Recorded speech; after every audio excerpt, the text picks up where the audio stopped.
That is a very scary situation, especially at a young age to retire. I retired at 38 years old. Yeah, that's a scary situation. Is that my final hurrah at such a young age? It's also the realization that, sure, I could buy a lot of things, but those things, those materials didn't make me happy. They didn't fill that void.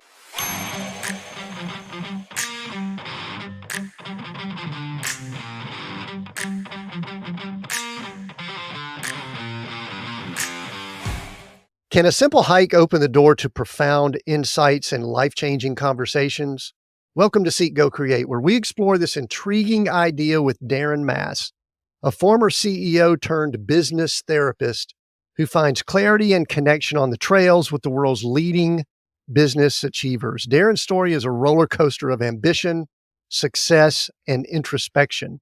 After selling his company, Mass Communications, for $40 million, Darren found himself grappling with a sense of loss and confusion. It was a hike that transformed his perspective and led to the creation of his podcast, I Took a Hike. I've been power listening, great podcast, where he shares in-depth conversations with top entrepreneurs amidst nature's backdrop. Darren, welcome to Seek, Go, Create. Thank you. And I definitely did not script that, and I could not have said it better. So well done. Welcome. It's good to have you, Darren. I'm excited about this conversation. I stumbled upon you on LinkedIn and I said, this is a guy, we're either related or cousins or need to be or whatever. And so we're going to have a fun conversation all about redefining success here. But before I dive into things, let's pretend, or not really, that we just bumped into each other. I ask you what you do. What do you tell people when they ask, what do you do? I help business owners crawl out from the rock that they fell on. Do you like that question? Do you hate the question sometimes as much as I do? So I was part of a networking group a while back during COVID when we all needed some help. And the purpose of the networking group is to never ask, what do you do? Why? Because not to crap all over lawyers, but if you tell me you're a lawyer, I'm thinking probably one of a few things, right? But that means I'm not thinking about you as a person. And that's when all of this clicked with me, that it doesn't matter what you do. You as a person is more important. So yes, I do not like that question as the opener. It naturally comes out because that's our default bias. We always want to categorize and lump people into things. So yeah, if you're a lawyer, here's your bucket. If you're a doctor, here's your bucket. If you hike for a living and share inspiration with all the listeners on a podcast, you don't have a bucket. You're somewhere in the kooky category. So there I am in the kooky category. I think some of us are getting to a place where we tried to be in the bucket for many years, and now we've spent a period of time, years, whatever, trying to be outside the bucket. It sounds like that's a good bit of what your journey's been, correct? Yeah, I think this stems from, I'm the tail end of Generation X, the X Gen, maybe arguably some millennial. I was born in May of 1980. My people didn't want to be like their parents. We didn't want to live in that house, go to work in the morning, come home, eat dinner, wake up, go to work, and repeat and repeat and repeat. So we've all had this really strong sense of work ethic, right? We went to work, we worked hard, we climbed that corporate ladder, we sought after the jobs we wanted, right? We earned it. But then when we became parents, we started realizing that, wait, I'm my dad or I'm my mom. And we started seeking something different, right? We seek, we go, and we create it. There you go for you. But that is very, very much my mission, as well as many others. And I think we are all collectively finding unique ways to earn a living, earn a keep, but more important, find balance to enjoying our lives. Because I'm not going to say that my parents don't enjoy their life. They do now in retirement in Florida, but they didn't enjoy their life. Granted, if I ask them the question, do you enjoy your life at 45? They would have said, sure. But I didn't witness that. I didn't witness the social nights out or the friend hangouts or the parties or the work celebrations. I witnessed my dad just getting through life. And that is something that I didn't want to be. And many people like you and I have found a good trajectory to not be like that. So what's interesting is that you say you're on the tail end of that, I guess that Generation X. I'm on the tail end of the baby boomer. So it's almost like we're this odd tail end of two generations that I ended up going down the path, even though I didn't want to. Sounds like you did a little bit too. We'll talk about that in just a moment. But yet I didn't want to. And I don't know if I didn't know how to get out or if I just didn't know what I didn't know. But I do think it's part of a journey. And it seems like all of our stories, this is what we talk about here, is almost every situation is a journey. But I want to go into that. But real quick, a bigger question, because now you're working with people, you call yourself a business therapist, which we're going to talk about that in just a second. But, but can people get outside of the bucket on their own? Or does there have to be some kind of event or external thing happen or some kind of come to Jesus or whatever you want to call it that forces that? Because I know yours, we'll talk about it some, is it was a transition from being a CEO going to an exit. Mine was 2008, the downturn.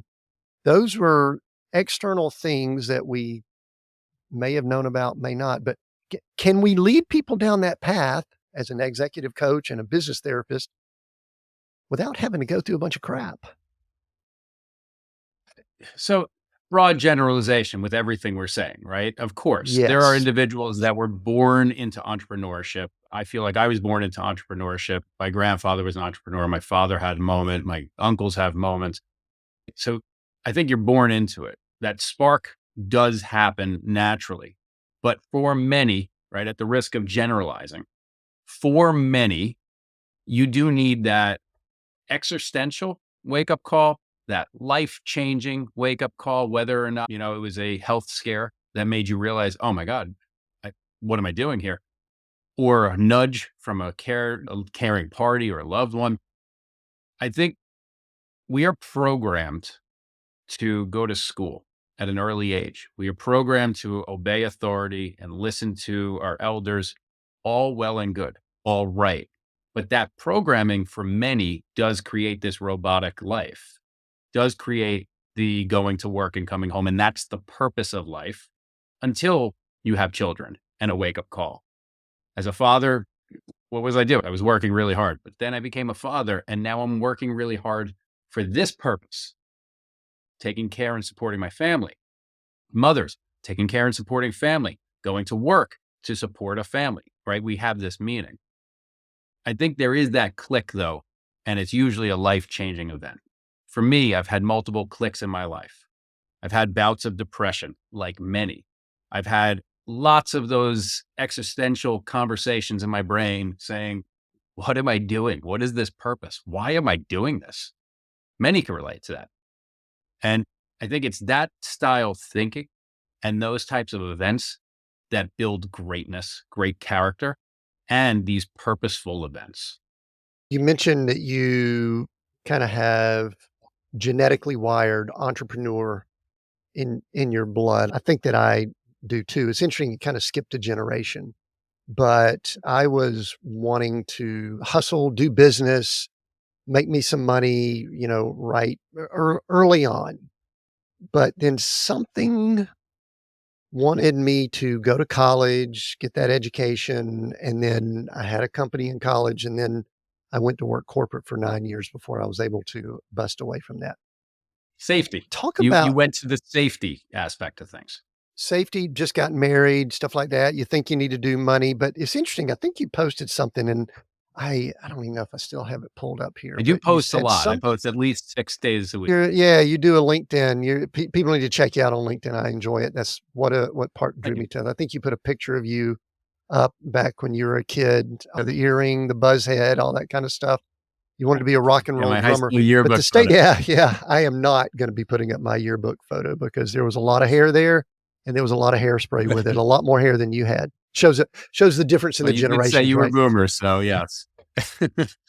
Sometimes here's what you said here. Sometimes we spend chasing something we want, you put that in quotes, only to find out it isn't the thing we need. Doesn't that appear that's what most people are doing? Or not Yeah. even want, they think it's what they want or they think it's what they should want might be something there. So talk about that.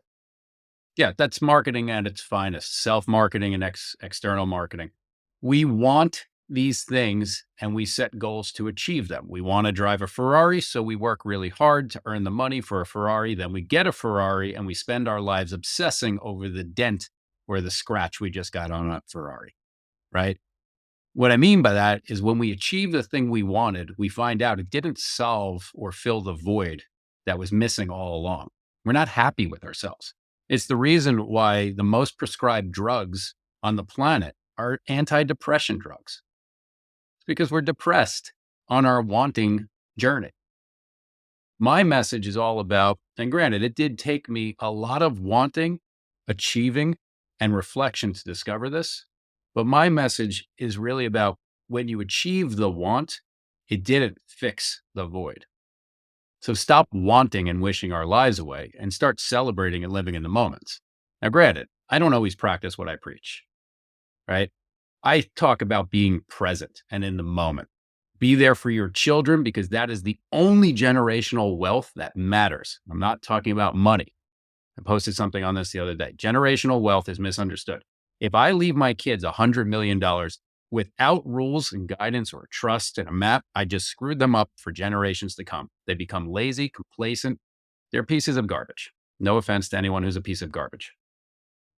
But if I set them up with education, knowledge, we help work on their personality to become likable, charismatic people that like to help others, good, strong work ethic, a drive. I've set them up with as much wealth as they want to achieve in their life, not a handout. And I tell this to my kids and all the time. I might not leave you money, but I will leave you with a future. That's more important.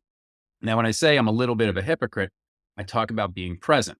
I catch myself all the time like this. My kids are around and I'm like, hold on, I'm posting. I catch myself though. That's the important part. The realization when you're violating the thing that you shouldn't be violating. So I do have to tell myself, because I'm human, put the phone down, the comment can wait, be present, be there for your child. But it's the catch that we need. Yeah, it's interesting. Yeah, there's gosh, two thoughts popped in my mind as you were talking there. One was, that want that you mentioned versus what we need. And I went back to a conversation my wife and I were with our grown son in Vegas not too long ago. And we were sitting there having lunch and they were actually prepping. They were about to have the Formula One race there. So I thought that Yeah. was cool. But I made a comment to them that I think I love the thought of Vegas more than the actual application of Vegas. I don't know if you know what I mean by that. It's like Vegas seems like it should be so cool, but yet I'm there and I'm kind of going, and I think there's a lot of things like that in life. I think we love the thought of some Yeah. things, but then when we actually apply them or try them, we realize maybe that was somebody else's dream or somebody else's goal or something that we thought. You mentioned marketing. I think we are so susceptible to being swayed and influenced. And listen, I do marketing. You're a business guy. You've done marketing. So we may be part of the problem, but maybe at least talking about it will help people overcome it. But then the second thing you mentioned, which is related, are these devices that we're on. And you're of the age to remember barely before internet. I'm definitely of the age to remember, but how challenging is this conversation we're having with all of the access we have to information and the notifications and the comments and you're very active on LinkedIn. We're active on a few channels and things. How challenging is it and how tough is it when we're trying to convey that to our children? You've got 3 girls and I've got grown children. It is seemingly impossible. So I was alive. I was born in 1980. I didn't have a computer until 1998, my first year in college. I worked hard to buy it, and I remember it well. It, life seemed simpler back then, but I think in retrospect, when you do reflect and nostalgia, it always seems simpler, right? I love being so connected. I genuinely love LinkedIn. I'm a staunch believer in the power of networking for business. Always. I'm not a fan of other social media. Yes, I do it, but I delegate those tasks away because I don't love that. So I let other people handle that side. But when it comes to LinkedIn, that is the new style of networking. That is your storefront. That is your banner. That is your awning. That is how you attract your brand. I do it because for me, it's therapeutic. I don't have a call to action. If you like me, sure, follow me. Cool. If you like the message, comment, share. Cool. If you don't, leave a comment. Cool. Ignore me. Awesome. I'm doing it for me. But by doing it for me, I'm aligning with other people that can relate to me. I will say that life is more complex because of it. It does require me to be glued to a device. I spend no less than 2 hours a day collectively on LinkedIn. It is a lot, but it's because I enjoy it. And really, you shouldn't do anything you don't enjoy doing, with exceptions. Growing a business, somebody's got to work all those jobs you don't want to do at first. Do them, learn your experience, but eventually hire and delegate that away. For me, if I love LinkedIn, that's my medicine. That's what I will do. If you don't love LinkedIn, hire somebody to do it if you're growing a business. Let someone else manage it, but don't neglect it. But yeah, that device, it's tough to deal with. And now I see the problem with my kids having these devices. The one thing they don't have, though, is they won't have phones for a while. Good parent, bad parent. One thing I've learned also, don't tell people how to parent. There's no right answer. You're going to screw your kids up regardless. But I will not be getting them the iPhone. I'll be getting them when they turn 10, some device that will allow them to communicate with me, their friends, right? A safer device. I don't want them on social media the way that the world has been on social media. There's lots of negative. Now, can I block them from everything? No, they're kids. They'll sneak out of the house. Great. I'll celebrate that. But the best I can do to keep them out of the challenges of today, I'm going to try to do that. Don't practice what I preach, or do something like that. Well, I think that part of it, and you went down a path. I was about to ask the question. I'm glad you let us know. I'm Sorry, my assuming your ADHD girls. takes me on multiple paths sometimes. I think we're tracking because you answered the question I was about to ask. So we're either something's going on here, which is nice.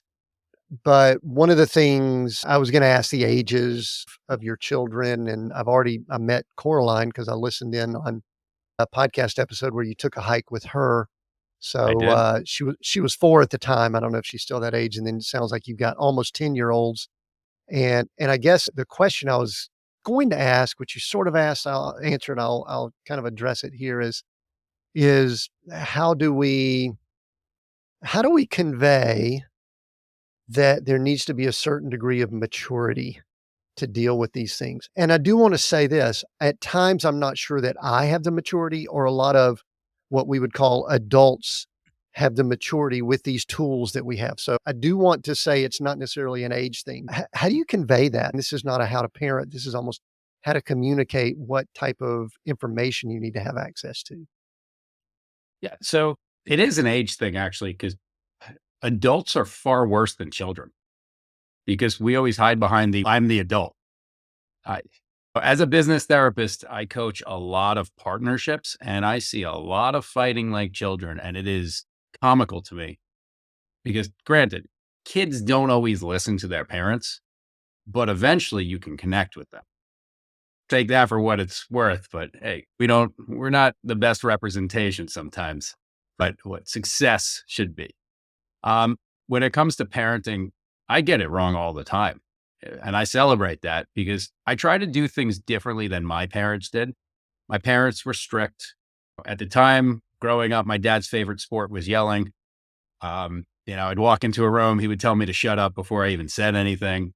Now he's the happiest, greatest person on earth. I don't even recognize him. It's fantastic. But I turned out all right. I like the person. I love the person I am. I love that I turned out that way. So I try to learn from those lessons. I yell at my kids too much. We all do. But I catch myself now. And now when I think I'm about to yell, I don't. I take my deep breath because that's what I tell people. take your box breathing in for 4, hold it for 4, out for 4 until your heartbeat lines up with your breathing. I do that all the time. I walk away now. It's really just trying to be a better parent, but I'm going to screw it up to some level. So if I do yell at my kids, which over the past few months has been infrequent since I've been in a happy place and enjoying life far more than ever before, I will actually sit down with them and say, I'm sorry, I shouldn't have yelled at you. And I try to talk to them like they're adults.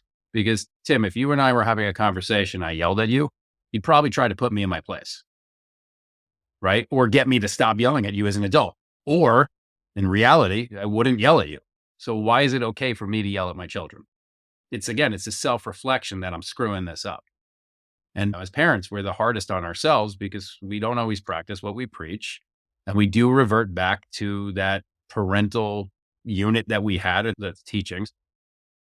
It's all just about being human. And I think today kids are more advanced than ever before. My kids do have iPads. They are far smarter than I was at their age. I was watching Sesame Street at 6 and they're watching YouTube and they're telling me about science experiments and how NaCl is sodium chloride.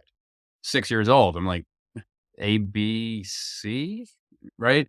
So I don't punish technology. I don't prevent them from having technology, but I try my best to police with technology. And that goes back to the phone situation. They have the iPad and they'll eventually have a communication device. Do I want them to be like me, always on the phone like this? Absolutely not. That's what I'm policing and parenting against. They're going to see all the negative. They're going to see that life can be an ugly, sad place. Or I can coach them into turning that ugliness off. I'll allow myself to wander in an ADHD moment for a second. 120 days ago, and I'm posting about this, I think next week.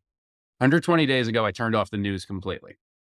I don't watch the news. No one ever wins with the news. I did that. All right. I did that 90 days ago. I did it All October right. 1st. So what October I'm about 1st, I to say turned will off the probably news and it's fascinating what's gone on with me mental, but go ahead. You tell me what's going on with you, but I think this could be extremely valuable to someone listening in. So I am happier. I don't engage in negative thoughts as much or as frequently anymore. The world is seemingly totally within my control. I am not peppered with constant negative feedback and marketing because the realization is the news is there to heighten your one emotion that will get you glued. Fear. Fear is our oldest emotion and it is what keeps us glued and focused. Running away from the bear, hearing the lion, smelling the lion, that's what keeps our attention. And that is what the news is there for, to sell advertising. So I turned it off.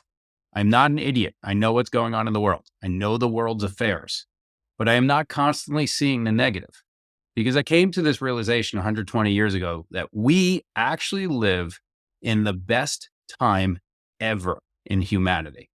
You don't think so? Okay, I'm going to prove it to you. In the 1600s, if I cursed somebody in the royal family, I would lose my tongue. If I stole a loaf of bread from my starving family, I would lose my hand. If I cheated on my wife, I would lose my... If I told the king that he should die, I would lose my life. I would be threatened by the rack, the wheel, the pear, the gauntlet, anything that would torture me, a brazen bull. I'd be set on fire or hung at a noose. I don't have to worry about that, especially as an American.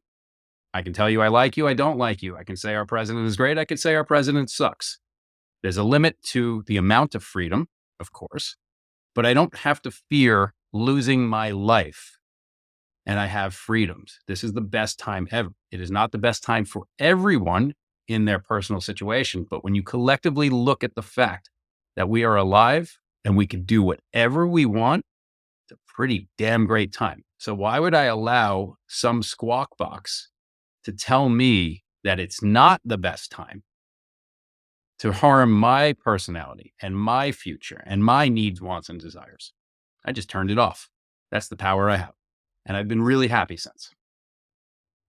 Yeah, it's amazing to me. Would you consider yourself addicted to information and news prior to that?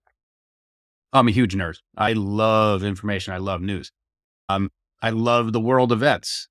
let me put a D in there. I loved all that. I got sucked into it. I wanted to see how the world was gelling together or not. I wanted to feel like I could solve the problems, but I couldn't. I love information. When I was viewing TikTok all too frequently, which I also got rid of, when I was viewing it, my feed was all this nerdy science stuff or chemistry stuff or hiking things. I just absorbed knowledge and I love that. I love learning. But now, since I've turned off the negative, I've only focused on positive. I've been able to learn more about our positive brain, our positive mentality. I've been able to do more. I've been able to hike more. I've been able to write more. My vision has become clearer. And I know this all sounds kooky because guess what? It is. But I'm choosing the way that I want to feel every day. And whenever asked, I don't mean to rub it in, but it sometimes sounds like that. My friends ask me all the time, how am I doing? And I say, I'm living the best day of my life every single day. And then I hear some other people say, oh, today I'm miserable.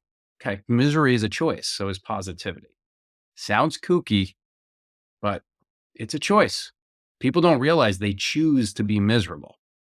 Yeah, there's real circumstances and situations that cause us to be miserable. Yeah, life experiences cause us to be miserable. But you can turn certain things off. I'm not telling you to turn off the fact that, cousin Jimmy just passed away suddenly. Yeah, be sad about that. Be human, of course. But in a few weeks, you should mourn and move on and not dwell and celebrate the fact that cousin Jimmy's not here and maybe he should be here, but he's not. So let's move on. He would want us to move forward. Sorry, cousin Jimmy. I didn't mean to be insensitive. Yeah, the neat thing about that is that I'm recognizing it's very similar. I feel like I'm looking in a mirror, hearing my voice because I was trying to convince myself that I needed all this information for what I did, for my business or for financial decisions or for business decisions, for the executive coaching that I do, probably just to be able to communicate and converse with people. Sounds like you found the same thing. No, I don't. I don't need that. In fact, I think it was jading my mind a little bit, and I'm older than you are. We would have hoped we would have figured this out sooner, but I was looking at the world through a lens that was clouded by what other people wanted me to think about it. Yeah. Media, we could call it news. You actually alluded to this. It's really more media in that they're selling something and they have to keep us attached to it and things like that. We don't really have pure news much anymore. I think it's been phenomenal, and I actually am on a similar path.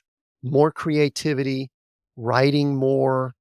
I enjoy my conversations more. I have less cynicism.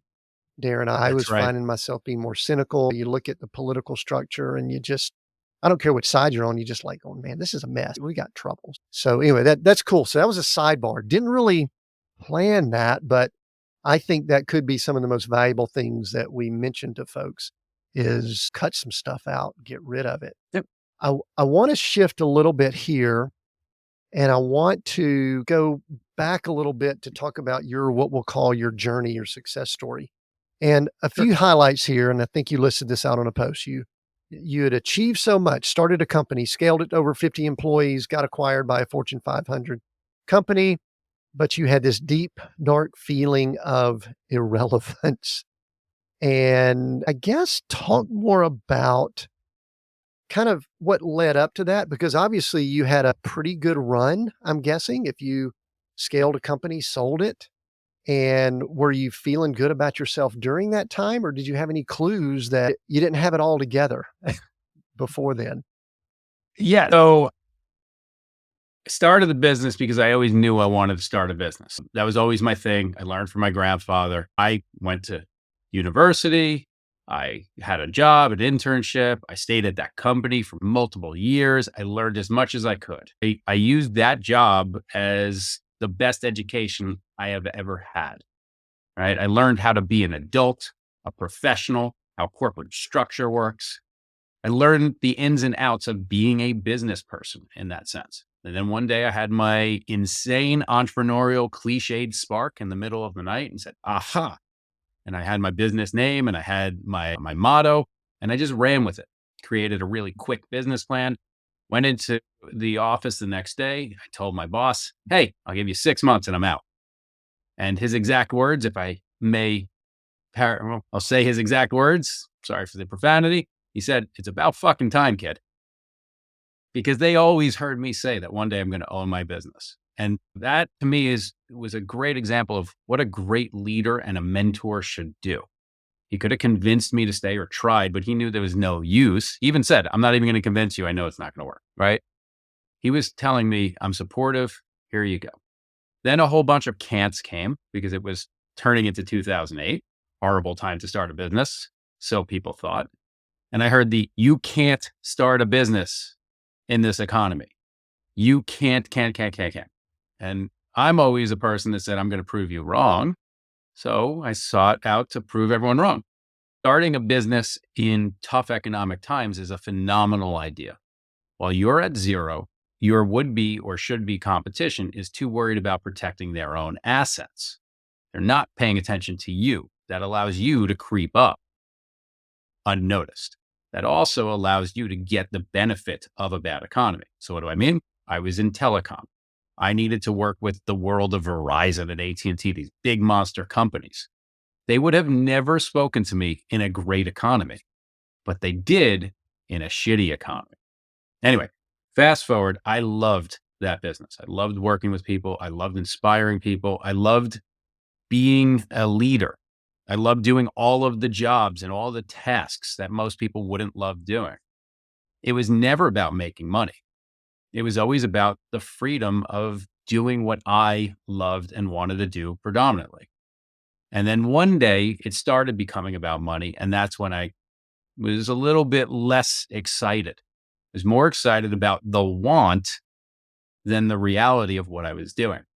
And when I finally started realizing that the market is changing, economy's changing, my risk tolerance is decreasing, my insatiable need for more money was ever growing, that's when we decided to sell the business because I knew we were becoming detrimental to the growth. Sold the business in 2018. I stayed on because I wasn't ready to call myself retired. I was an employee of the company. I was the president of the company for about a year. Unfortunately, the company went into bankruptcy due to a lawsuit that they lost, not because of my company that they acquired, and it predated us. But working in a bankrupt company was not fun, not exciting. And I looked at it as I don't have to do this, and I'm not going to do anything that's not exciting to me. Took my exit, and now it all sounds like poor rich guy. That's when I realized the thing that I always wanted, that money, that dream of everyone, was not really that exciting. I started worrying about money and losing it more than ever before because I wasn't making the same income anymore. I wasn't replacing what I was spending. So that really weighs on you. I started realizing that I'm this retired dude that's picking up his kids and dropping them off at school and then hanging out with his wife all the time. Don't get me wrong, could be fun until your wife tells you to go out and get a job because you're annoying as hell. So then I started getting depressed about it. And that's when I realized chasing money is not the answer. The reality of where you want to find your happiness, it's the intersection of chasing a lifestyle achievement. I correct people all the time. When you tell me you want to make $1 million, okay, you are saying that you want to make $1 million right now in this moment when you think $1 million is a lot of money. But when you make $1 million, you realize your lifestyle changed and it's no longer a lot of money. So some people will inspire you to reset the goal. Great. But you're resetting the goal to an inflection where you're upset and depressed about the fact that you achieved your goal and it didn't bring you the joy or happiness or want and need that you needed or wanted. So what I tell you is set a goal. You want to have a van life or live in an RV or afford an RV? Boom. That's a real lifestyle goal. Work really hard, put in the effort, put in the time to earn the ability to buy that RV. Then reset and reset and reset. Keep driving forward. Set up lifestyle goals. You want to own a company? Boom, own a company. You want to have 50 employees? Work really hard to be able to afford 50 employees. Do it right. Make sure that you're growing a business properly. But set up goals. You want to surf every Friday afternoon and not go to the office? That's an easy one. Go out and surf. Do it. Set up a lifestyle because that will bring you more happiness than just wanting and setting goals for money and money alone. So yeah, I hit a really bad depression. COVID hit. It exacerbated that depression. I, like everyone else, thought the world was going to end, although I did not wash my groceries. It wasn't that crazy. No offense to crazy people. But it did exacerbate the issue. That's when I went on a hike. My brother took me out. It clicked. I loved hiking. I took another hike with a friend where I told him I feel purposeless. I don't feel relevant anymore. I'm 40 years old. I'm fully retired. I don't need to work ever again. And the thing that I needed the most was feeling relevant, purpose. And my friend turned to me and he said, Darren, man, you are extremely relevant, and stop tying relevancy to work. You're a great father. You're a good husband, assuming I was a good husband. I think I am. You have all of this energy, tie it into something that brings you passion where you can inspire others. And once I got back to my Jeep, that's where I took a hike came from. That's my relevancy. I'm no longer depressed about it. You don't make money from podcasting unless you're Joe Rogan. You make purpose. You make relevancy from podcasting. You align with people. You network with people. You know how rewarding it is to hear someone, if I'm in the center of town, hey, I heard your podcast. I really liked it. That to me is all the money I need. That's the currency. Purpose. Yeah. Right. Yeah, that's nice. I want to talk about the podcast shortly, but I want to back up a little bit because I'm thinking of parallel paths here when we were going through your company journey. It seems like it was about a 10-year journey. And if I'm doing my math correctly, help me out here. About halfway into the company journey is when you had children. I don't know when you got married along the way there, but probably somewhere around there. There was about halfway in, and I guess I want to kind of ask, was there any tension when all of a sudden it wasn't just about Darren and your wife, and all of a sudden there were children involved? And I think you're in New York, so you're in the city, so there's probably commutes involved and there's a lot of time involved with startup and things like that. Talk about the parallels between what was going on in your life at some point there. I may have the math right. You can correct me if you need to. Yeah, it's pretty close. So we had the business exactly 10 years to the day. You put good out there, your luck circles. I started the business December 19th, 2007. We sold it or signed a stock purchase agreement on December 19th, 2017. Closed the deal in March. We didn't pick the last date. The company buying us did. So it's just put good out there and good comes back. Yeah, it was about the midway point. I got married in 2011. We started the business in 2007, first day in 2008. So yeah, midway point for kids.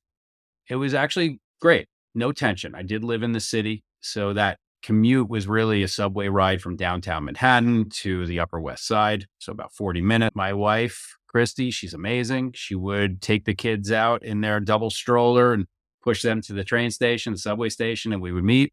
There was no real tension there. The tension that I would have felt was more when we moved out of the city and became a suburbanite family. We moved to New Jersey. Yeah, the tension really came from the fact that my wife was no longer in this big city, couldn't take the stroller out and just walk around and feel that energy from New York.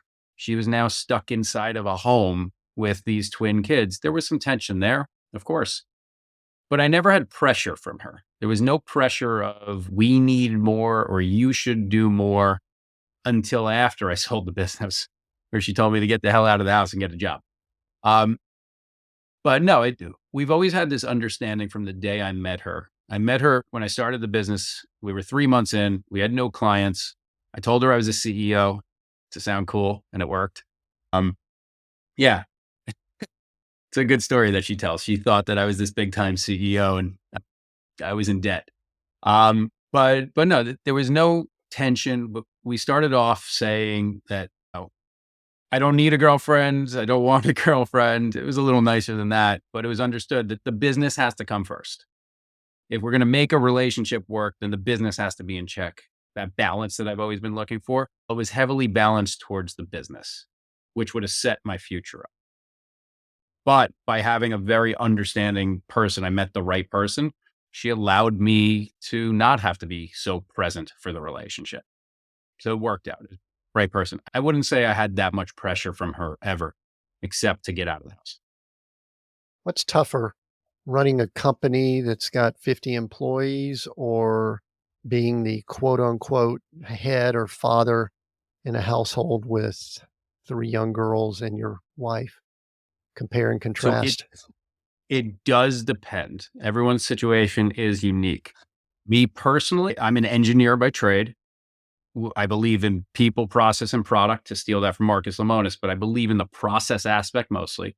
So running a 50-person company is no different than a 100-person company. Very different than a 5 or 10-person company, but you grow your processes and you have management and structure and an org chart and then good leadership. You can take a day out of the office and you have lots of coverage and things won't break. Being a father is the hardest job on the planet. Being a mother is probably harder. The expectations we put on ourselves to just not screw it up is constant and daunting. These little mutant children running around will not listen to you at all. Doesn't matter that you know what you're talking about or you have inspirational wisdom or experiential wisdom. They don't listen. That's frustrating to a rational adult. Those times where I am yelling at my kids, it feels like I'm the only way I can get them to stop running with scissors is to yell at them. So no, being a father there are moments where it just sucks. Absolutely sucks. And that's where you have to bring yourself back to what's the purpose here? Tiny brain, lessen the conversation. You have to bring yourself to their level. And I've learned that too many times and I keep learning that. Yeah, being a parent is every I'm relate. I'm a Georgia Tech I'm a systems engineer, industrial and systems engineer from Georgia Tech. I think you're RIT. Correct. And what's interesting is there are many things in life that you can systematize.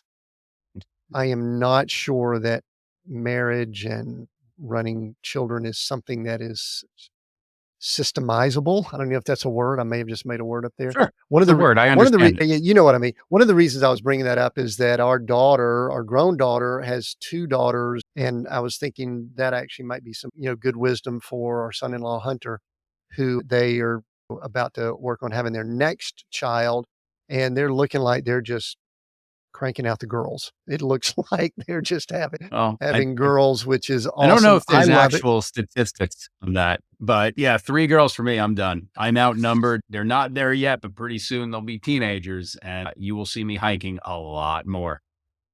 I know there's a lot of women out there that hate me for that comment, but it's true. It's going to be rough at my All house. right. Well, if you wanna say in another time, I'll give you my advice for when all of a sudden the dating begins, that I had a daughter that we had a couple rules that worked out real well. We'll share that in another time. Yeah, could But use yeah, I the wisdom from that. you you're gonna need some help there. All right, Yeah. Darren, so a lot of people get confused when they hear that someone did an exit, their bank account obviously is doing very well, but yet they feel irrelevant. They feel depressed. They don't feel good about themselves. They can't equate that because there's a massive amount of people out there that think if they had a boost, if they just added 1 zero in their bank account, much less 2, 3, 4, or 5 zeros in the bank account, that their life would be awesome. Before we Sure. dive into I took a hike and I want to get some wisdom from the conversations you've been having there, I'd like to talk about money because there are a lot of people that would say, why is this guy struggling if he just went through what most people in the world would love to go through? So talk more about that. I'm human. That's the answer. We're human. We always need, we want, right?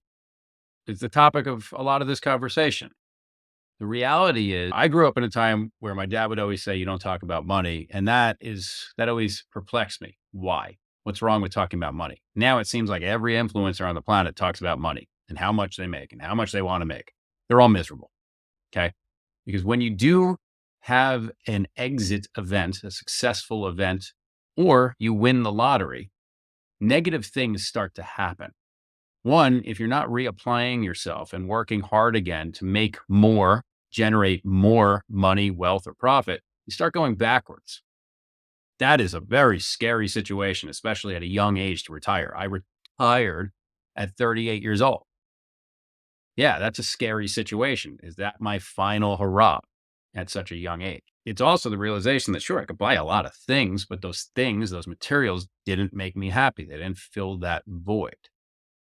The reality of money is it's a control mechanism to get you to want to do more for whatever you're doing, whether it's working for somebody or working with somebody. It's the government's way of controlling you, not conspiracy. That's how it is. You control the population by giving a drug. The money is the drug. You realize you get the drug, it doesn't fill the void. That's what it is. That's when you have to pivot and make purpose. That's when you have to do more with your life than just the drug. So for me, that was my experience. And it's a real experience. And I'm very honest with it. Now, if you're going to ask me, would I trade it in? Hell no. I like having a whole bunch of things I don't have to do. I don't have to worry about this or that because I had an exit event. But I earned the exited event by taking risks, working hard, and applying myself, doing things that many people would be afraid to do with their career or their success, taking those risks. You have absolutely heard this. We've all heard this. The lottery winner, it's a curse. There was a show on Netflix about what happens when you win the lottery. Well, cousin Jimmy wants a handout, right? It's a curse when all of a sudden your lifestyle changes overnight because now all the things you couldn't afford, didn't fix the problem. There was a Yale School of Management study on what exiting entrepreneurs should do. And the net result is the majority of exited CEOs, business owners, entrepreneurs should not spend a dime of their money, should not change their life, should not buy the boat, plane, train, automobile, or house for at least a year to allow yourself to stay normal, to keep your baseline of spending and lifestyle normalized. Because once you start spending, you start emptying that void or emptying that pool. And that's when the depression sets in. This is not abnormal. Unfortunately, that study was sent to me way too late, but I experienced it. So now I get to teach it to everyone else. Work hard, make money if that's what you want, but realize that's not going to solve your problems. It'll check off a whole bunch of don'ts, but anyone can make money. That's part of the other realization. I thought I would never be hired again. Well, I was right. No one was ever going to hire me again. I have too much experience for certain levels. I'm too expensive to hire. But for the bigger companies, I'm too inexperienced. So I'm right in the gap of not hireable. Right? I'm not afraid to speak my mind and I don't need this job. That's what an employer thinks. That's scary for an employer. So I had to start a business therapy practice to help other business owners climb out from under that rock that they created. How do I do that? With experiential wisdom, knowledge, and teaching, right? Going through all the life cycles of a business or going through the same emotions that a business owner is going through to help them out. Purpose, yet again. I realized I could start another business and make more money. Everybody has the choice to make more money. Now, if you're sitting behind a desk, scratching your head and saying, I haven't gotten a raise in 2 years, okay, you're probably not going to get that raise if you don't ask for it or demonstrate the value of why you should get it. And if you don't like the answer because you were told, no, you can't have a raise, it is 100% within your control to apply for another job or start a business or even a side hustle. You can make more money. It's a resource. Anyone can make more. Could you make millions overnight? I wouldn't. I wouldn't try because it's a nightmare. Can you make a lot of money over a period of time of putting in hard work and effort? Yeah, you can. But hopefully you're hearing the message and you're starting a business or doing a side hustle or starting a new job because you love what you do. You have a clear vision. It brings you purpose and passion. Money will follow them. Guaranteed that you will make a lot of money in your life if you're following purpose and passion and have a clear vision and follow a process and are a great person. Other people will want to work with you, alongside you. Forget about for. They work with you, and then they will help you hit your goals, and you'll make money. Simple formula. Hey, Darren, you have answered this, but I want to ask this specific question. How would you define success today versus how did Darren define success in 2008 or 2002, 3 when you came out of school or something like that? Just contrast 20 years or 15, 20 years ago versus today. I think you've answered it, but I'd like it to be concise, more concise here. So I ask this question on every episode of I Took a Hike. Are you successful and how do you define success? So somebody's been listening. So if you asked me in 2008, I would have given you the answer that I thought you wanted to hear. Success is tied to money. I'd be very wealthy. Today, my answer is one and only one answer. Success is balance. That's it. Balance between health, happiness, in my case, family, then wealth, right? Education. It's all about being that fulcrum, balance.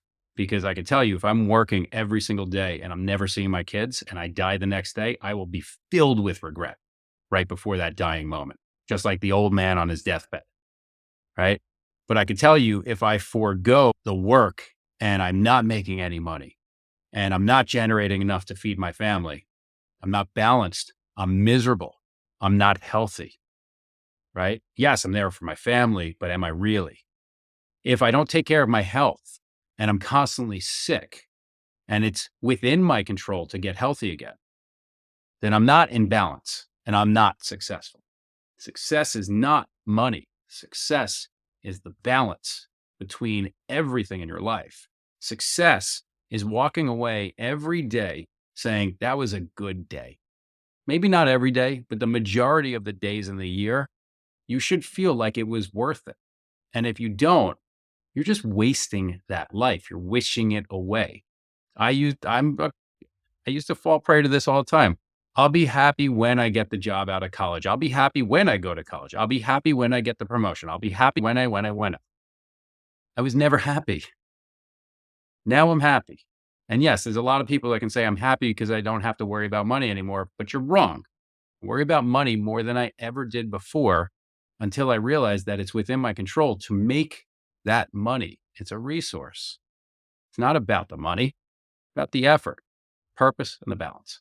Long I answer, think one word. yeah, in a big, great answer. I think the curse of, we'll call it entrepreneurs, maybe the hustle and grind culture, whatever we could throw it in. I think one of the curses that we have today is that we have this addiction to, I'll say two things, addiction to more and tomorrow. We interviewed someone not too long ago, Chris Maroff, that said, I was addicted to tomorrow. And then a few years ago, we interviewed Mark Whitaker, who was the basis for that movie, The Informant, that Matt Damon, and he said he was addicted to more. And you know what? I recognized in myself the same thing. And a lot of the people, that's why they need the business therapist. That's why they need the coach, is because sometimes we don't recognize it. I think we think life is, there's this destination, this place that we're going to get to, but really it's this journey. How do we measure balance? Because I think the way we're wired, Darren, the way you and I are wired, and a lot of people listening in, is that we will get to this place and we will look around and we'll get a balance trophy or a balance certificate or something. But it really is something that is not, I don't want to say it's not tangible, but how do you know when you're close to it or getting there or in a place? Is it just happy days? Days are good? I mean, we can make a glass trophy for everything, right? And anything. You'll hear me or you'll see it on my posts. I often mock that because I was the recipient of many a glass trophy. You will hear me say a line like, if you're sitting at your desk staring at your glass trophy, wondering where your life went wrong, this message is for you, right? The reality is it is intangible. My balance is completely different than yours, just like my list of success will be different than yours. For me, it's health first because it's hard to be happy if you're unhealthy. And sometimes you just get some bad luck and it sucks. Steve Jobs was not a happy person when he was unhealthy, especially, right? It's if you're not happy, it's hard to be healthy because we do know that stress raises cortisol levels and that starts eroding your cells, right? So it's really personal to you. If I ask you, are you having more happy days than not? If I say, are you healthy? Are you doing things to be healthy? You don't have to diet Just eat smaller portions. We're Americans. We eat too much, right? I don't eat healthy in any way, shape, or form. Last night I had Wendy's. Kids, Wendy's.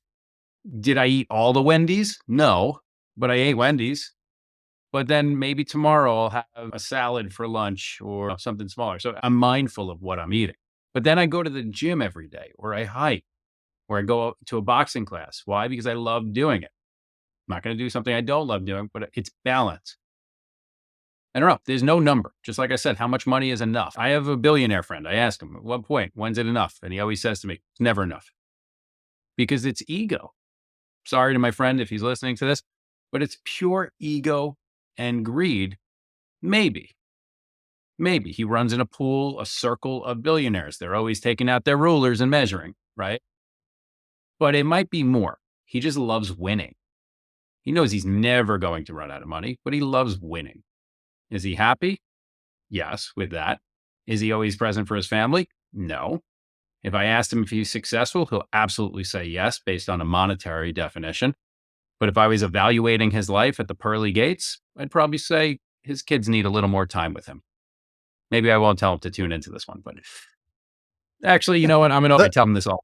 Yeah, and it's fine. We invite him in because, I mean, it's measurable. I get it. You can measure that money piece very easily. It's hard to measure. That's why I asked the question. It's hard to measure joy, happiness, time with kids. Yeah, you can measure the hours you're there, but if you've got a phone in your hand, even if you're at the park with them, that's a bit of a challenge. I want to transition. Go ahead. I want to just add this. Everyone is very different. I am very well aware there are some people that hate their kids. I get it. There are moments where I think it, and sometimes I mutter it, okay? Not everyone must be the greatest parent in the world. This advice isn't for them, right? So what I'm saying, everything has an opposite to what I'm saying. These are not fixed targets for everyone. If you don't like your family and you consider them the worst thing in the world, and you don't want to fix that, then that's not your success measure. That's not your balance. I just want to make sure that it's understood that I'm not telling you to do something to find purpose and balance. Do what works for you to find purpose and balance. I think that's the most powerful thing that definitely people in our shoes can say, Darren, is everyone's success has to be their own. In other words, you and I could probably sit here and rattle off 3, 5, 7 steps to do this, blah, blah, blah, do this. But yet I'm getting less dogmatic as I age and mature. And I'm kind of saying the bottom line is you need to find what works for you and your balance and your success. And I'm watching my time here, but I want to finish up with a few things here. At some point, Christy, who our wives or our spouses will say, our partners, are often the ones that know us best and can give us the guidance the best.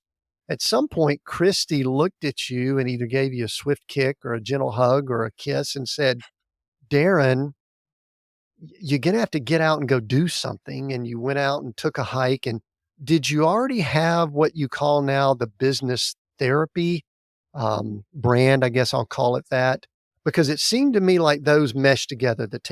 I took a hike and business therapy sort of go together. Talk briefly in our last few minutes here about those two things, and then we'll wrap up and let people know how they can connect with you. So business therapy and I took a hike. Sure. So after I exited a company that acquired us, I started a consulting practice, and it was Christy, when I was telling her what I was doing, she's like, oh, you're like a therapist for business, a business therapist.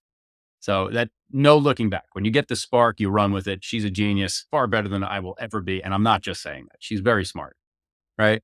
So I had that going, but that paused completely during COVID so I could focus on living and life and not, being eaten by this invisible bug. The hiking came after that. And I've just applied the things that I've always been doing my whole life. I've always been observant of other people. I can read people very well, and I pay attention to situations of emotions and how people engage and interact. And I apply that to business to help partnerships and business owners, like I said, get out from under the rock that they created.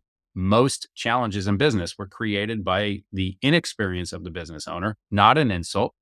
But if you're a CEO in a startup company calling yourself CEO, you have no idea what a CEO does, because a CEO doesn't belong in a startup small business. A business owner does. The CEO protects shareholder value for shareholders, delegates, elevates. You're a startup business. You don't have that. You're a business owner. Own a business, grow a business, turn into a CEO as the business grows. I didn't know that either. I called myself a CEO. I bought the plaque. It was really cool. High five moment to myself. I didn't know what a CEO was until I went to school to learn business, to learn how to read a P&L, to learn how to protect shareholder value, right?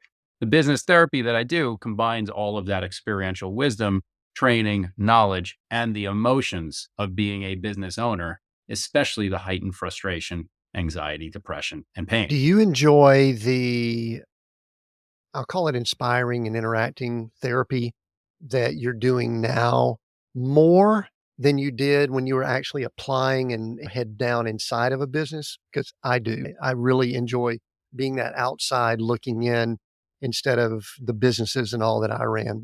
How do you look at those? So it's different timelines. When I was in my 20s and 30s, I loved being finally a CEO. I loved going to the trade shows and having the meetings and being the person that people would turn to. Not an ego thing. I just liked being that person at that time. Now, yes, I love helping other people win and succeed. I love the inspiration. In fact, I'll say I effing love it. I love what I do. I genuinely do it. This is not a huge payday. I don't make anywhere near what I made as a business owner and a CEO or as the executive of Fortune 500. Nowhere even close. Again, it's not about money. It's about the purpose and the balance for me.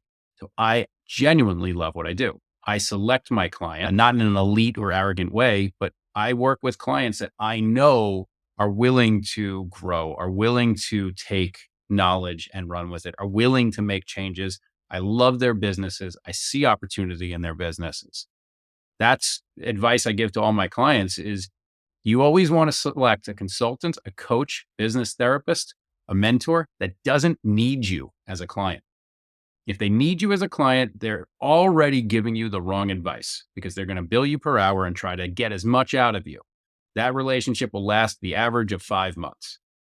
You want to find someone that doesn't need you as a client. They want to work with you. They want to help you and vice versa. And that is a recipe for success. I've always had business mentors, coaches in my life. That's why I share some of their knowledge and I pay it forward to my clients. Yeah, that's very common in the coaching world is that people are coaching for the dollar. And I think it compromises quite a bit. So I really love you sharing that. Darren, where can people connect with you? And then I've got one more question before we wrap up. So give all your coordinates so that people can listen in. We'll include it down below, but where can people connect with you? So I love the coordinated approach. I took a hike.com, or you can listen to it on Spotify podcasts or Apple podcasts or wherever you get your podcasts. LinkedIn, it's Darren Mass. You can find me there. I post 6 days, sometimes 7 days a week. I love it. If you like it, follow, share, comment. I always engage. I always reply. Sometimes takes longer due to the volume, but I will always reply. Businesstherapygroup.com, all of the above and some. Very good. Yeah, I love what you're doing over LinkedIn. I think that's what drew me to you. That's where I was saying, okay, he's talking some of our language over there. We need to connect.